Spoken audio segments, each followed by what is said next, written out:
Praise Lord, hallelujah.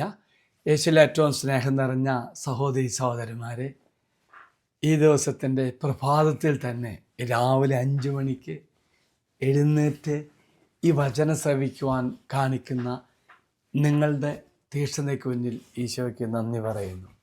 ഒപ്പം ഈ വചനം ശ്രവിച്ചതിന് ശേഷം, ഈ ശുശ്രൂഷയ്ക്ക് ശേഷം നിങ്ങൾ മറ്റു മക്കൾക്ക് ഈ വചനം പങ്കുവയ്ക്കണം. അപ്പോൾ അവരും അനുഗ്രഹം പ്രാപിക്കും. ഇന്ന് പ്രത്യേകിച്ച് നമ്മൾ ധ്യാനിക്കുന്നത് എങ്ങനെയാണ് നന്മ ചെയ്ത് മറ്റു മക്കൾക്ക് ഈശോയുടെ മനോഭാവത്തോടെ മറ്റു മക്കൾ പെരുമാറാൻ സാധിക്കുക എന്നതിനെക്കുറിച്ചായിരിക്കും. നന്മ ചെയ്ത് ജീവിക്കുമ്പോൾ നമ്മുടെ മനസ്സ് തമ്പുരാൻ്റെ മനസ്സാകുകയും അനേക മക്കളെ നേടുവാനും അവർക്ക് നന്മ ചെയ്യുവാനും നമുക്ക് സാധിക്കും. അവരുടെ മനസ്സിൽ നമ്മെക്കുറിച്ച് നല്ല ചിന്തകളായിരിക്കും. ഒരിക്കലും മറക്കില്ല നമ്മളെക്കുറിച്ചുള്ള നല്ല ചിന്തകൾ. അച്ഛൻ ഇത് പറയാൻ കാര്യം, ഞാൻ കഴിഞ്ഞ ദിവസം ഒരു പള്ളിയിൽ പോയി. ആ പള്ളി വാഴ്ത്തപ്പെട്ട സ്റ്റാൻലി ഫ്രാൻസിസ് റോത്തർ എന്ന വലിയൊരു രക്തസാക്ഷിയുടെ ശരീരം അവിടെയാണ് അടക്കിയിരിക്കുന്നത്. അനേകം പേര്, പ്രത്യേകിച്ച് അമേരിക്കയിലെ ഒത്തിരി മക്കൾ ആ പള്ളി നിറച്ച് പ്രാർത്ഥിക്കുവാൻ കടന്നു വരുന്നതായിട്ട് അച്ഛൻ കണ്ടിട്ടുണ്ട്. ഈ രക്തസാക്ഷി ജീവിച്ച് പ്രവർത്തിച്ച ഗോട്ടിമലയിലെ ആളുകളുടെ മനസ്സിലും അമേരിക്കയിലെ ആദ്യത്തെ രക്തസാക്ഷി ആയതുകൊണ്ട് അമേരിക്കയിലെ ദൈവമക്കളുടെ മനസ്സിലും നല്ല ഓർമ്മകളുമായി ജീവിക്കുന്നുണ്ട്. എനിക്കേറെ സന്തോഷം തോന്നിയത്, ഞാൻ ആ പള്ളിയിൽ ചെന്നപ്പോൾ ആ പള്ളിയുടെ മധുവായുടെ മുകളിൽ രക്തസാക്ഷികളായ അനേകം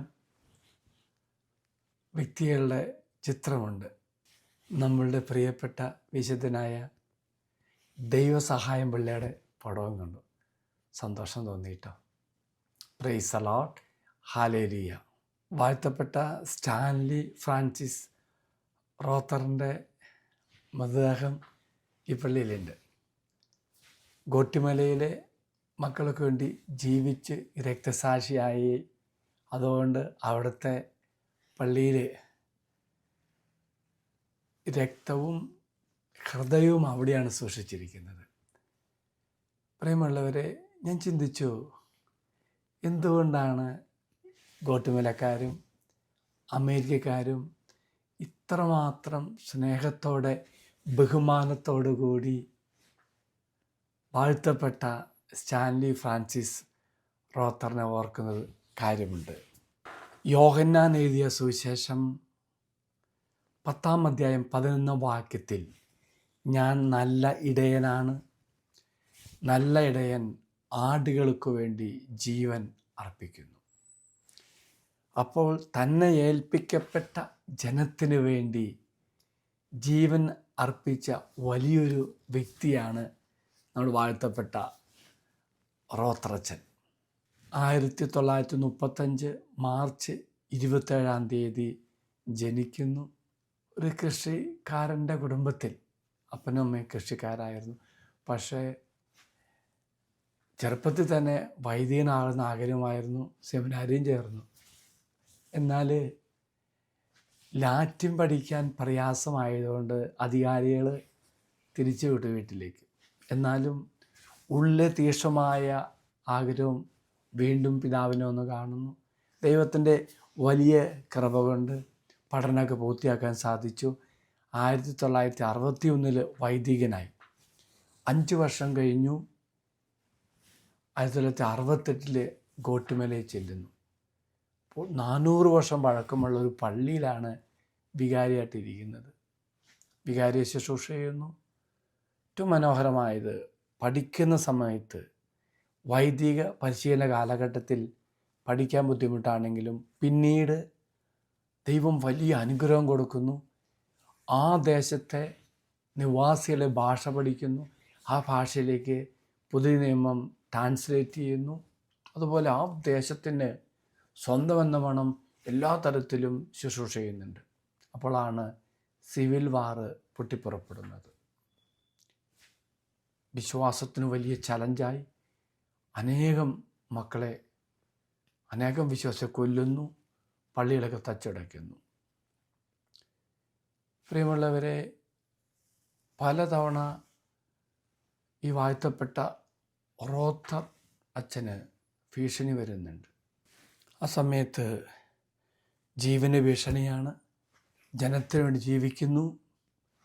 റോഡിലൊക്കെ മൃതദേഹങ്ങൾ ചിതറിക്കിടക്കുമ്പോൾ ആ മൃതദേഹങ്ങളിൽ എടുത്തുകൊണ്ട് മൃതസംസ്കാര ശുശ്രൂഷ നടത്തി ആത്മാക്കൾക്ക് വേണ്ടി പ്രാർത്ഥിക്കുന്ന ധീരശാലിയായ ഒരു വൈദ്യനെ നാം കാണുകയാണ്. അവിടെ സമാധാനവും ശാന്തിയും ഇല്ലാത്ത അവസ്ഥയിൽ ജനത്തിനെ പറ്റുന്ന രീതിയിൽ സഹായിക്കുന്നുണ്ട്. അച്ഛൻ ഹിറ്റ് ലിസ്റ്റിൽപ്പെടുന്നു. അപ്പോൾ അവിടുത്തെ കപ്പ്യാരെ തട്ടിക്കൊണ്ടു പോകുന്നു. കുറേ ദിവസം കഴിയുമ്പോൾ അവധിക്ക് അച്ഛൻ നാട്ടിൽ വരുന്നുണ്ട്.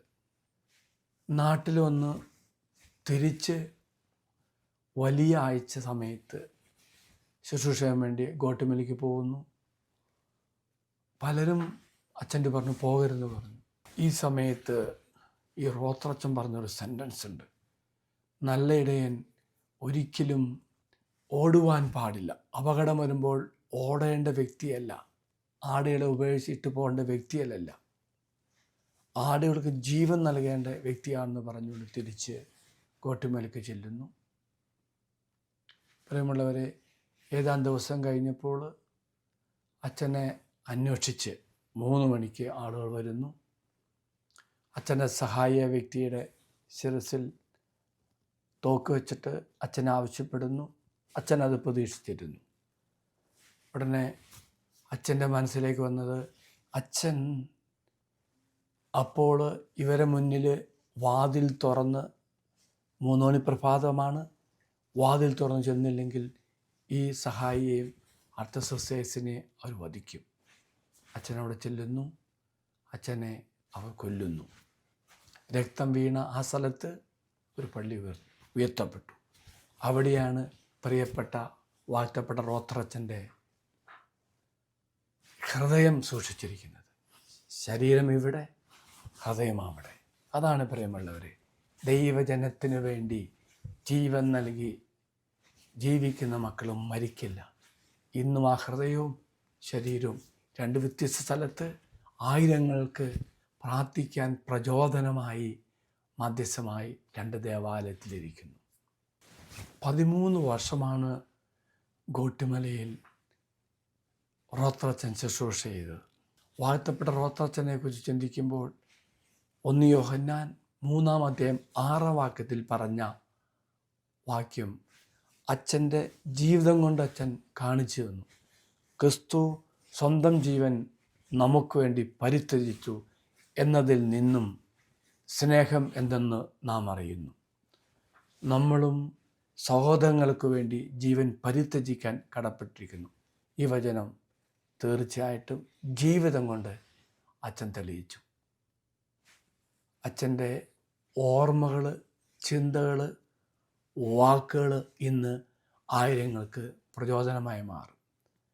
അമേരിക്കയിൽ എങ്ങും കാണാത്ത തരത്തിൽ വലിയ ജനക്കൂട്ടം റോത്രച്ചനെ അടക്കിയിരിക്കുന്ന ദേവാലയത്തിൽ വരുന്നുണ്ട്. ആണ് പ്രിയമുള്ളവരെ, മറ്റു മക്കൾക്ക് വേണ്ടി നാം നന്മ ചെയ്യുമ്പോൾ, നമ്മളെ തന്നെ മറന്ന് മറ്റു മക്കൾക്ക് വേണ്ടി ജീവിക്കുമ്പോൾ മരിക്കില്ല. മരിക്കാത്ത ഓർമ്മകളുമായി നാം ജീവിക്കും. അപ്പോൾ നാം ജീവിക്കുന്ന സുവിശേഷമായി മാറും. നമ്മുടെ മരണം വിലപ്പെട്ടതാകും. നമ്മുടെ മരണം അനേകര മനസ്സിൽ ദൈവസ്നേഹത്തിൻ്റെ പ്രകാശം പങ്കുവയ്ക്കുന്ന ജീവിതമായി മാറും. എങ്കിൽ പ്രിയമുള്ളവരെ, ഈ ദിവസം, ഈ പ്രഭാതത്തിൽ അച്ഛനെ പങ്കുവയ്ക്കാൻ ഈ ചിന്തകൾ മാത്രം. മറ്റുള്ളവർക്ക് വേണ്ടി നന്മ ചെയ്യാം, മറ്റുള്ളവർക്ക് വേണ്ടി ജീവിക്കാം. അങ്ങനെ ദൈവത്തിനെ മഹത്വപ്പെടുത്തുന്ന ഒരു ജീവിതം നയിക്കുവാൻ ദൈവം നമ്മെ സഹായിക്കട്ടെ. നാം ഇന്ന് കണ്ടുമുട്ടുന്ന മക്കളും, നാം ആരോട് സംസാരിക്കുന്നു, ആരുടെ കൂടെ ആകുന്നു, അവർക്കെല്ലാം ദൈവത്തിൻ്റെ ഈ സ്നേഹം പങ്കു ജീവിക്കുവാൻ ദൈവം നമ്മെ അനുഗ്രഹിക്കട്ടെ. അച്ഛൻ നിങ്ങൾക്ക് ആശീർവാദം തരാം. നമ്മുടെ കർത്താവായ ഈശോ കൃപയും പിതാവായ ദൈവത്തിൻ്റെ സ്നേഹവും പരിശുദ്ധാത്മാവിൻ്റെ സഹവാസവും നാം എല്ലാവരോടും കൂടെ ഉണ്ടായിരിക്കട്ടെ, ഇപ്പോഴും എപ്പോഴും എന്നേക്കും. Amen. Praise the lord. Hallelujah.